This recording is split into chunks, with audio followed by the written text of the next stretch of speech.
My name is Xin An, and I chose the following Slinky drop lab for lab number 5.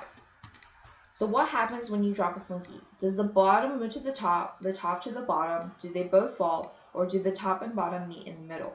We will use the momentum principle to model this motion and find the answer.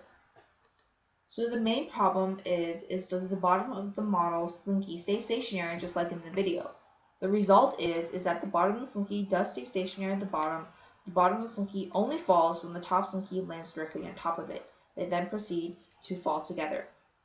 So I modeled this video in Tracker, and if I play it for you right here, it's a little bit fast, but the bottom of the Slinky does stay stationary until the top Slinky falls directly on top of it, and then they move down together, and we'll see why later on in the video. So then I did plot this with the ball as well, and then I graphed the position right here of the ball at each time interval. So I also used a software called vIdle for the simulated data right here.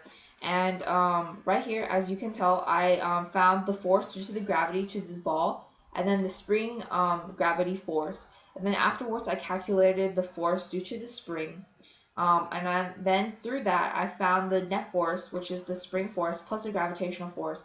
And I found the net spring force, which is the negative spring force plus the gravitational spring force.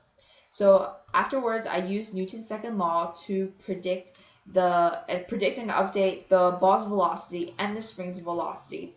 And then over here, I used the momentum formula to calculate the position of the ball and the position of the spring.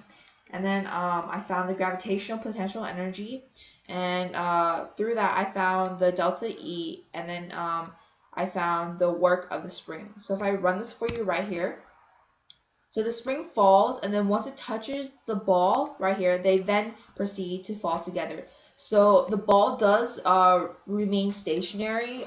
It probably like moves a little bit, but that's kind of negligible.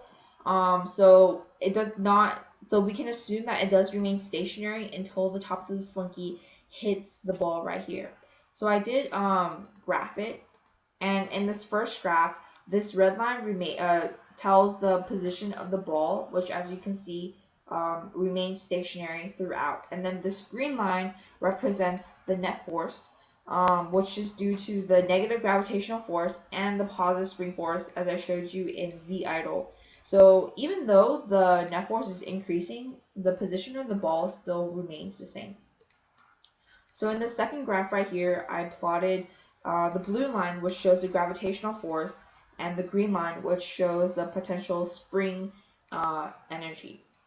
So then afterwards, I took the data from Tracker and from BPython, and I plotted them. The blue line is the model data, while the orange line is the experimental data. And so it's different because the length of the spring is unknown, but regardless, the ball does remain stationary in both cases. And then afterwards, right here, I plotted the position of the spring. The spring position decreases because of unknown data. Although the forces are unequal, it takes time for motion to propagate at the speed of sound to the Slinky. So gravity pulls the bottom Slinky down while tension pulls it up, and it takes time for the bottom Slinky to understand that the tension is changing when the top Slinky sends those signals to the bottom Slinky. So this is my lab. Thank you very much.